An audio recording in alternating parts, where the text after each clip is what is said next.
Hello. Hi, Lois. Hi. How are you? Hello. How was Rosh Hashanah? It's actually very nice, kind of beautiful. I might have called it cold. Moshe Wolf had services half inside, half outside, like on a patio type. And I was sitting outside yesterday and it was chilly. How was yours? Yeah. Well, we had it one day inside, one day outside. Uh-huh.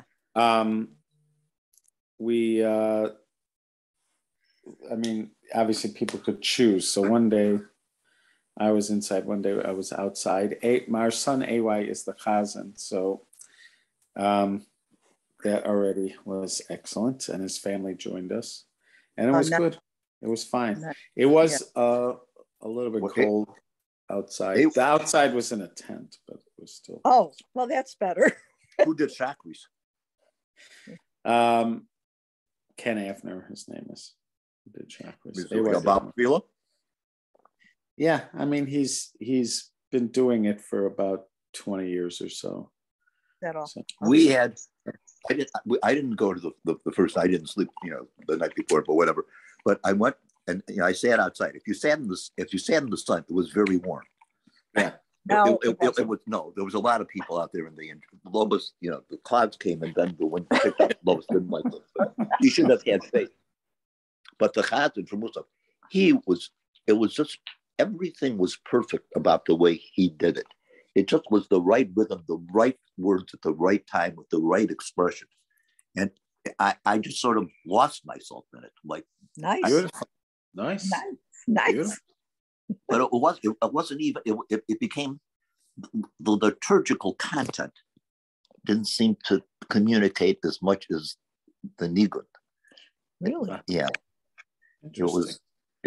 I tried it that way because I was sitting outside in a comfortable seat with a beautiful day and the sun shining. So, if not now, when? He must be a real Lithuanian. No, if the Lithuanian would have gone the other way, I think. Exactly. No, for the liturgy. Yeah. I'm talking about the weather. Oh, I see. Yeah. Okay. All right. How's the Rambam doing? Let's not leave Rosh Hashanah yet. I mean, did you have a novel experience? Was it an exploration? Is it a constant journey, or does it plateau? It was. I felt like it was completely new. A lot of it had to do with the way the davening was, because we were going from one place to another, and I think that helped keep it new. Also, our family was there. Molly's parents were there, so I don't know. It felt entirely new, but yeah. How long did most of my days feel new? I should just say. Really? Most of my days feel new. That has a lot to do with not remembering what happened the day before. Soon all my days will be new. In our last class, you talked about connecting the liturgy, to Yovel and the Rosh Hashanah. Was that part of what you were feeling? I think so. Yeah. I mean, the freedom and the newness and the. Yeah. I was thinking of that also. Yeah. Okay. Now we have to get back to the ox that gored. The goring ox. Wait, why did I go to Tanakh? We don't know.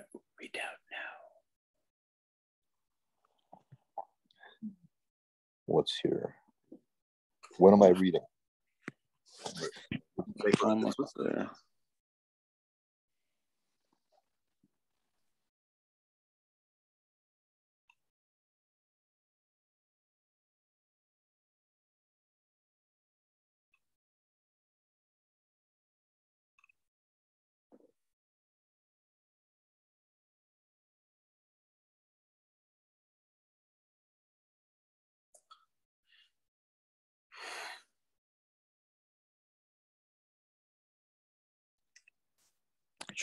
Shouldn't we be doing Hilchos Tshuva? We did do that at one point. Do you think we should do it each year when we get to this part? We did learn the Rambam's Hilchos Tshuva at one point. It is one of those things, I guess, we could always go back over these things over and over, but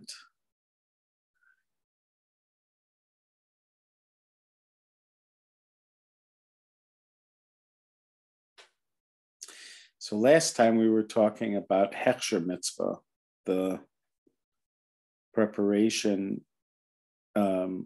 those details that ended up being important for the fulfillment of it, even if they weren't necessarily the mitzvah itself.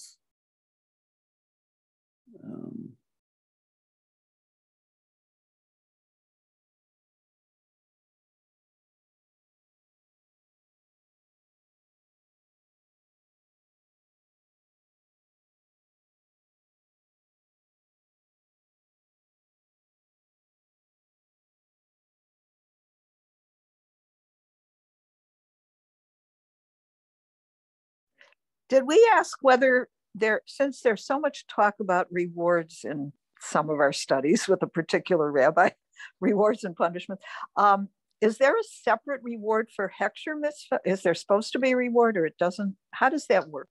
Is it like it's in essence? Is it a mitzvah, or is it a phantom mitzvah?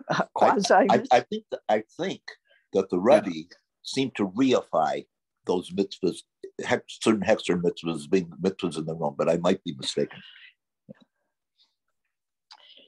Like what would be an example? Like sukkah, you mean, or yeah. So what do you remember? You'll have to ask your Chavai guy, because I don't remember the details of it, so I couldn't. But I remember that.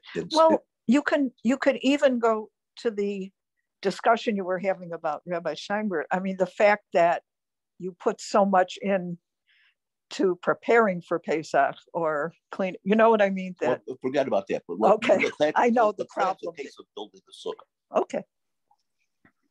Okay.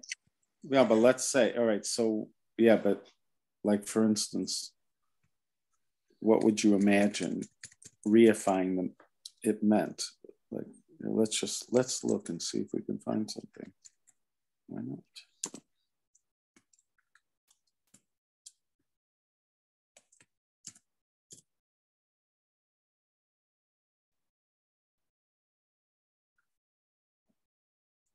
Let's see.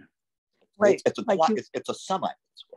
Yeah, you make it into like a mitzvah. Yeah, it's something that has a category of a mitzvah, but a lesser mitzvah. I don't know. So in other words, in some way it's better if you put up your own sukkah rather than just having someone build it for you. And you sit in, I don't know. You would think so. Or even if it's somebody else that builds the sukkah for you. If it's free of charge, if it's paying, then it seems that if it wasn't for that, it's a necessary condition. We couldn't have a sukkah to dwell in.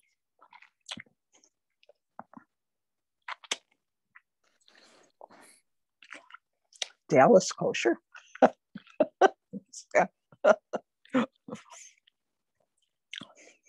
Oh, did you see the word Hechsher? That's why, because it had the word Hechsher. Oh, that kind of Hechsher. Okay. Yeah.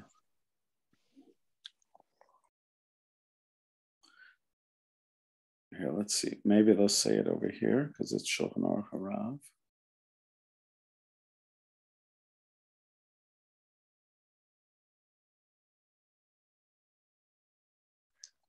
Was that today? Yeah. David just said he read something of this. Sometimes it said Miriam Shapiro, an Orthodox rabbi. In the Sun-Times. It might not have been her exact name, but it was an equivalent name. Oh, okay. Well, there is the possibility of such a thing because there are some women who have been ordained as Orthodox rabbis. Right, exactly. So, Not from your yeshiva. No, it's not happening in our yeshiva. No, for some reason, it's not loaded. A friend of ours who just got married for the fourth time, he sent us a video of the wedding, and the rabbi was a woman, but she really translated the Sheva Brachos quite beautifully. I thought. It wasn't a translation. It wasn't a real translation. It was yeah. It was a what? David said it was a midrash. It was kind of like a commentary on what the bracha was talking about.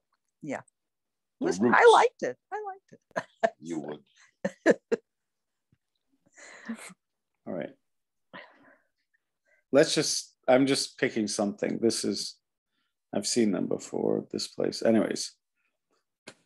Does a hechsher mitzvah override a lo ta'aseh? The Gemara seeks a source for the principle that aseh docha lo ta'aseh sheyesh bo kares.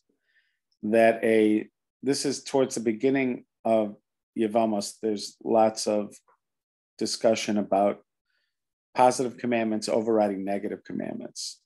So can a positive commandment override a negative commandment that would have a kares penalty? A mitzvah saseh overrides even a lo taseh, which is punishable with kares. The Gemara suggests that this principle is derived from the mitzvah of kibud av v'aim. The Torah teaches that the mitzvah of kibud av v'aim, honoring your parents, does not override the lo taseh, not to perform halacha on Shabbos. For example, in a case in which one parent tells them to desecrate Shabbos, which is a lo taseh, which is punishable with kares. The fact that the Torah specifically states that kibud av v'aim does not override the lo taseh of Shabbos implies that in other cases, an aseh does override a lo taseh that has kares. Because otherwise, why do they have to specify Shabbos? Just say the general rule that a positive commandment does not override negative commandments that have a kares penalty. Why say specifically Shabbos? The Gemara rejoins that no proof may be deduced from kibud av v'aim because perhaps when the Torah says that kibud av v'aim does not override the lo taseh of Shabbos, it refers only to a lo taseh of Shabbos which is not punishable with kares, such as the prohibition of leading an animal, machamer. Accordingly, no inference can be made from the case of to the case of lo taseh that is kares. The Gemara asks that if the verse refers only to a lo taseh of Shabbos, which is not punishable with kares, then the opposite law should be derived from there, that an aseh does not override an ordinary lo taseh. The Gemara proposes that the lo taseh of Shabbos differs from other prohibitions and is more stringent, but the Gemara refutes that answer. The Gemara concludes that kibud av v'aim is a hechsher mitzvah. It differs from other mitzvahs aseh and does not override a lo taseh. What does the Gemara's answer mean? What is a hechsher mitzvah, and why is the mitzvah of kibud av v'aim considered one? Why does such a mitzvah not override a lo taseh? Rashi understands that hechsher mitzvah in this context refers to a mitzvah which is fulfilled only by transgressing a lo taseh. There is no way to fulfill the aseh without transgressing the lo taseh. Rashi understands that the Gemara returns to its original assumption that the verse refers to a lo taseh of Shabbos, which is punishable by kares. The verse teaches that the mitzvah of kibud av v'aim does not override a lo taseh of Shabbat that has kares, even though it is a hechsher mitzvah. And in all cases of hechsher mitzvah, the mitzvah does override a lo taseh that is kares. Without the verse, one would have thought that kibud av v'aim also overrides Shabbos, since the fulfillment of the parent's request to cook him on Shabbos, for example, is not possible without also transgressing the lo taseh. In contrast, in the case of yibum, with a woman who is an erva to her brother-in-law, in other words, she is a forbidden relationship, it is possible to avoid the lo taseh that is kares and fulfill the mitzvah by doing chalitza instead. I'm just quickly going through this stuff, hoping that we're going to get a more general discussion of hechsher mitzvah. In short, according to Rashi, the Gemara means that an aseh can override a lo taseh that is kares when there is no other way to fulfill the essay in this particular situation other than transgressing the lo taseh. So like in Yibum, for instance, in levirate marriage, the only way to do levirate marriage is for a man to marry his sister-in-law. His sister-in-law is regularly forbidden. A sister-in-law is forbidden while she's married to his brother, but even let's say his brother would divorce her, she continues to be forbidden to him at a Koris level. If the brother dies and they had children, she continues to be forbidden to him at a Koris level. He can never marry a sister-in-law. There's only one situation where you can marry your sister-in-law, and that's Yibum. So Yibum is a mitzvah that the only way to perform it is that you are overriding a negative commandment which has kares, because that's the case of Yibum. You are doing a positive commandment of Yibum with a woman who would otherwise be forbidden to you at a kares level. Okay.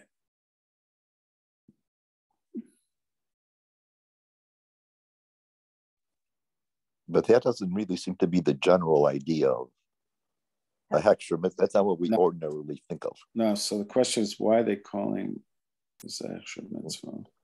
I mean, you go up to somebody, you see kibud ava ein. That's all. No, it's not a mitzvah. It's only a hexer mitzvah. What are you talking about? Yeah. Right. So what does that even mean? Let's see here.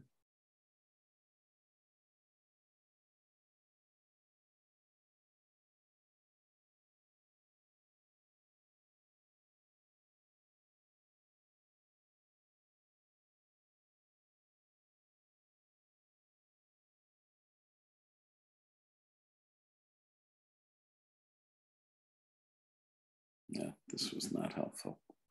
Sorry that we had to, but there's something. I don't know what it is, but there was something there. Let's see what these guys have to say. We know where not to go. That's it.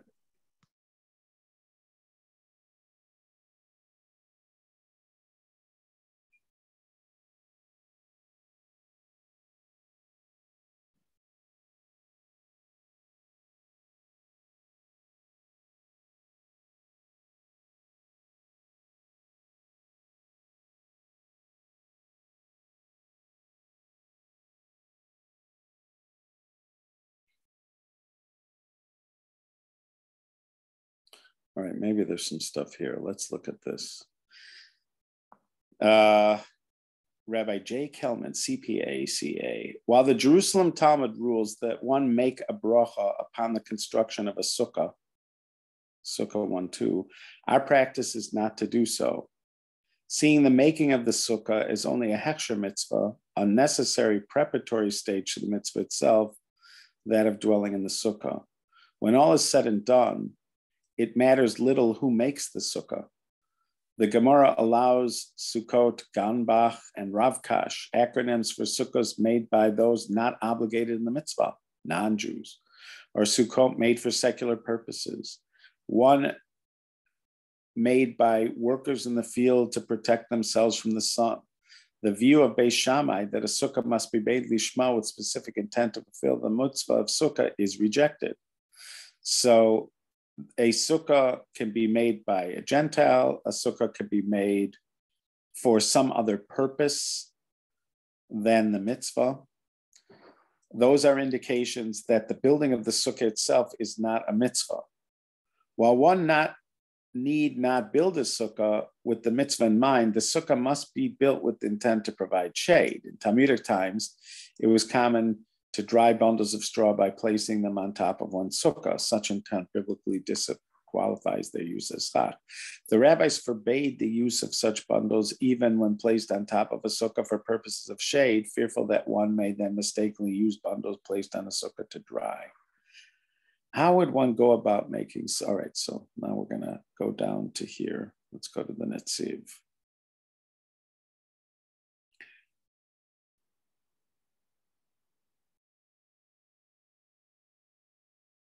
The Netziv in his commentary to She'il Tot notes that since the construction of the sukkah is mentioned in the Torah, it is at least a partial mitzvah, and hence the discussion if one should make a bracha upon its construction. Does this sound anything like what you heard? Yeah, partial mitzvah. There you go. Yeah. So that's the Netziv. Of course, he knew what he was talking about. Other mitzvos where the Hechsher mitzvah is important enough to be included in the Torah include baking matzah, writing tefillin and mezuzahs, Shabbos preparation, and also, noted below, making tzitzis. For other mitzvahs such as shofar, for other mitzvahs such as shofar and lulav, there is no special mitzvah to be involved in preparing them for use in the performance of a mitzvah. As a general rule, only one who's obligated in a mitzvah can be. All right, so that's one. So there's a distinction between when the Hechsher mitzvah is mentioned in the Torah, or when the Hechsher mitzvah is not mentioned in the Torah. So, and he called it a partial mitzvah.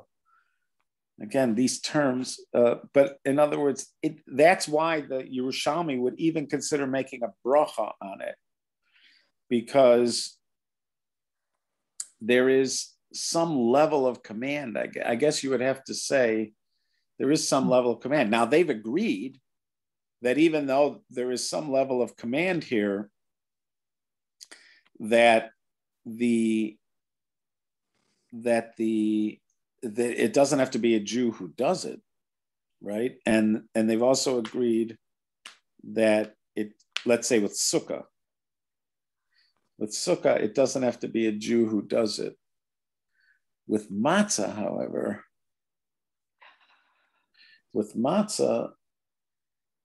I can tell you when you make hand matzahs, certainly, actually, do I know for sure they don't use Gentiles? I've only seen hand matzahs made with Jews. Why is that? I'm not sure. You can use a machine, but the machine is supposed to be started with a Jew. And it's not just a Jew, but also that they're supposed to be made for mitzvah. I know with tzitzis, this can be an issue. That with tzitzis, there also you try to get tzitzis that are made by a Jew. Let's see here. Number two, as a general rule, only one who is obligated in a mitzvah can be deemed to perform that mitzvah lishma for the sake of a mitzvah. A non-Jew exempt from the mitzvahs is unable to create halachic intent, regardless of his actual intent. He would, for example, be forbidden from writing a get, which must be written lishma. The creation of lishma, in other words, for its sake of the mitzvah, was one of the issues in the long-settled debate regarding machine-made matzah, where some argued that such cannot be done by a machine. See here for a short summary of this debate. Okay. Okay, so that at least brings up that subject. Now, there is something here from the Shulchan Aruch Hara, but it wouldn't load last time. Will it load this time? I don't know.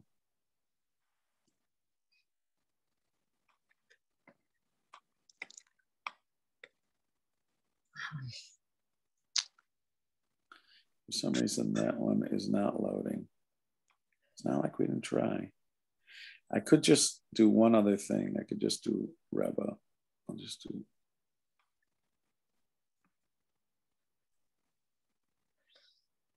See if that helps our search.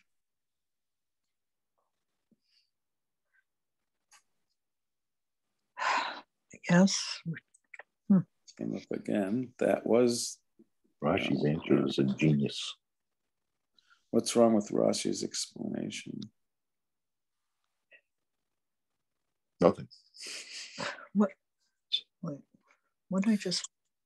Let's see for a second if there's something there.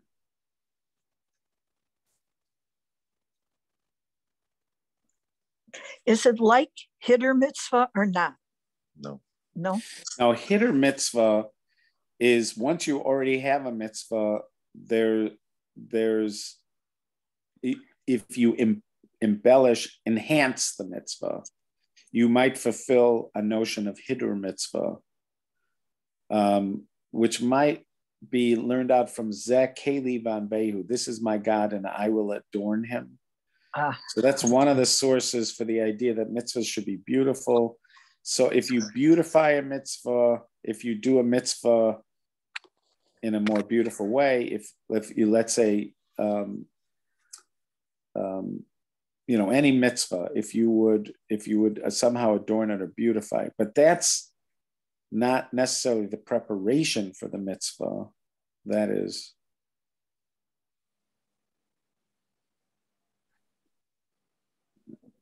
Let's see. Excuse me again. Is that considered a separate? Yeah, well, there was another one of Rabbi Francis's things, and there was a dispute as to whether hidur mitzvah is a separate mitzvah in itself. It had to do with whether hidur mitzvah had to be performed at the time that the mitzvah was active, or it could be separate from that time. I can't remember all the details, but I know that there's a machlokes about it. So again, you're learning it from a separate source that you're supposed to make the mitzvah beautiful. It's not learned from, let's say we're talking about an esrog. In the mitzvah of esrog, it's built into the mitzvah itself because it's called pre-eitz hadar. It's called the fruit of the beautiful tree. So there are those who suggest that when it comes to esrog, there's a special inherent, perhaps, mitzvah to make it beautiful, because itself, it's called pre-eitz hadar.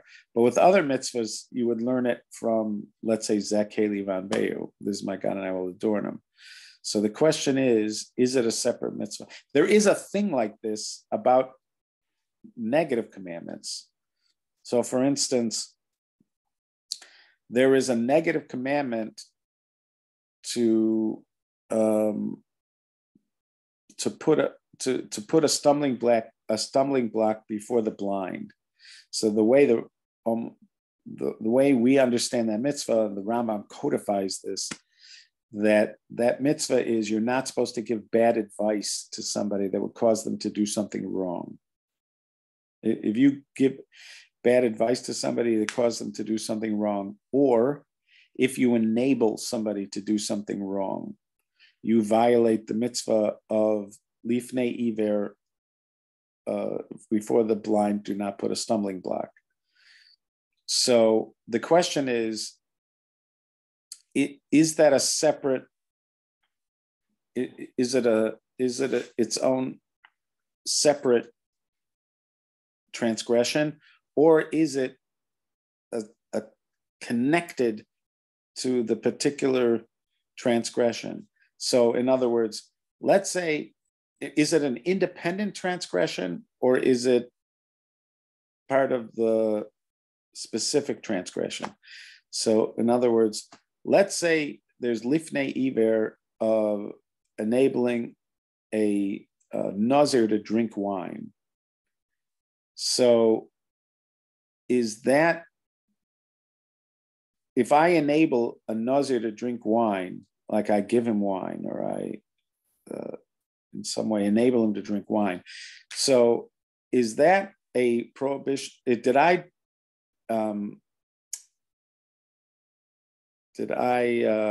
transgress the general prohibition of not giving a nazir, a general prohibition of not putting a stumbling block before the blind?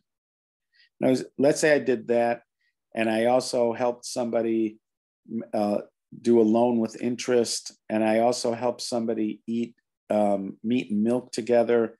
So each time I did that, did I transgress, don't put a stumbling block before the blind? Or does each one of those have their own, don't put a stumbling block before the blind? In other words, is it a subcategory of meat and milk? Is it a subcategory of nazir? Is it a subcategory of interest? Or is it its own transgression? And it it might matter if there are certain kinds of transgressions that I might not be subject to. So would I be subject to lifnei iver? Or is there such a thing? For instance, I'll give you another one. Let's say it's rabbinic. Let's say the thing somebody's doing is rabbinically forbidden. Is the fact that it's rabbinically forbidden mean that I only transgressed, don't put a stumbling block before the blind rabbinically? Or is it possible that I transgressed it biblically? Because the biblical thing is, don't put a stumbling block before the blind. Don't give them advice or don't enable them to do something wrong. Who cares if it's biblically wrong or rabbinically wrong? You're enabling them to do something wrong. The Torah doesn't want people to defy the rabbis. You're enabling them to do something wrong, whether it's rabbinic or biblical. So it's possible that you would transgress, don't put a stumbling block before the blind, even if it was a rabbinic prohibition. But this all assumes that there's some kind of separate prohibition of don't put a stumbling block before the blind, and it applies every time you enable something to do something wrong, as opposed to that each mitzvah contains within it, or each prohibition contains within it another clause, which not only can you not do that particular thing, but you can enable somebody else to do it. It's a subtle difference, but it sounds like what you're saying about the beauty, enhancing the beauty.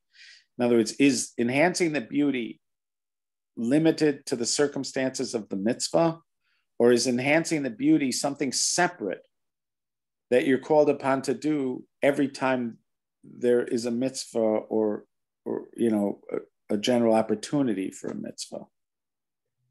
Like, for instance, so let's say hitter mitzvah is, in other words, is if I'm using, let's say, Shabbos candles. So is it possible, let's say Shabbos candles is rabbinic or it's custom. Is it possible I fulfill the biblical mitzvah of hitter mitzvah even by something like Shabbos candles? Or does it have to be a full-blown mitzvah at the time of the mitzvah in order to fulfill it? Something like that. I don't know. Mm-hmm. So maybe this could also be asked about a hechsher mitzvah. If there was, in other words, let's say you did all the efforts to do a hechsher mitzvah and nobody ate the matzah. So does it count as anything? I made the matzah. Let's say I made a lot of matzah, and then it got lost in the shipment. So do I get credit for the hechsher mitzvah? Even, let's say, according to the Netziv, who said that hechsher mitzvah has this special quality of a kind of quasi mitzvah, and the Yerushalmi is even thinking you make a bracha on it. What if you made that matzah and it never got used? What if you wrote tefillin and they never got used? What if or a mezuzah and it never got used? This might be a way of asking your questions about hechsher mitzvah also, I think. If you did it and it never got used, did you do something? What about like the case of tzedakah? I have a gold dinar. As I hand it to the ani, it falls out of my hand and straight into the sewer. Right.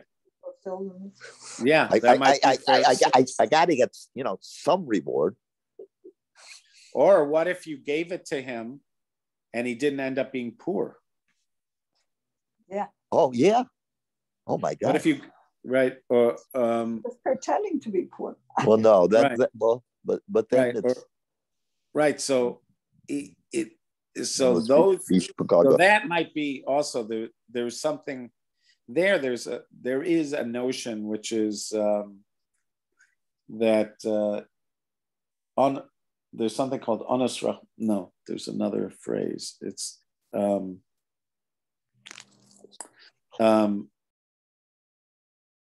if you make an effort to do a mitzvah, HaKadosh Baruch Hu considers it as if you did it.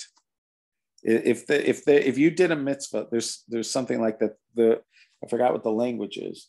That if you, I just lost the language. I had the language. But it's like if a person makes an effort to do a mitzvah, and then there's it's not Anas Rahmana Patre, but it's similar to that, where you made an effort, you're making an effort, and then something blocked you outside of your control. HaKadosh Baruch Hu is mitzaref osolamaisa. HaKadosh Baruch Hu makes it as if you did it. Now, when it comes to reward, I don't remember the language, but I would distinguish these cases.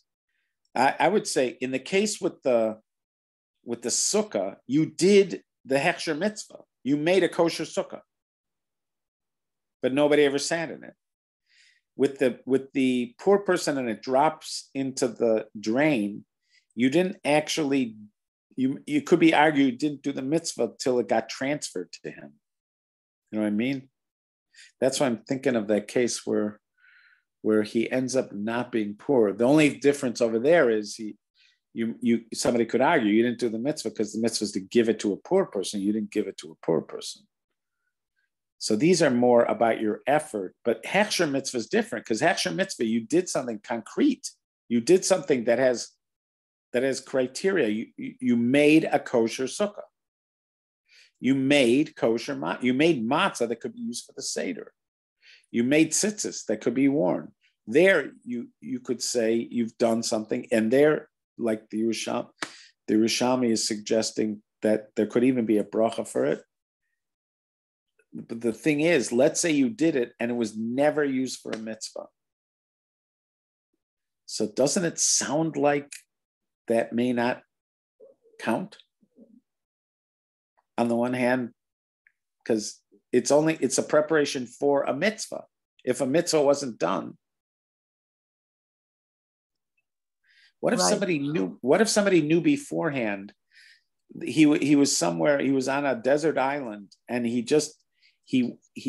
used to be a sofer, and he has unlimited parchment. He has unlimited ink and quills, and he just decides, even though these are never going to be used, he just wants to engage in writing mezuzahs. Mm-hmm. So has he done anything? There's no, let's say in this thought experiment, there's no possibility they're going to be used. Mm-hmm. So did he do anything? So that would be interesting to figure out about hechsher mitzvah. If we say hechsher mitzvah is something, then would it be something even if you knew it could never be used? Huh. Great question. Yeah.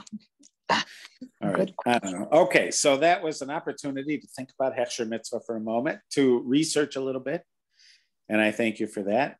And I thank you. Wow. We'll get back to the Rambam's, to the actual text of the Rambam, and move forward on Monday.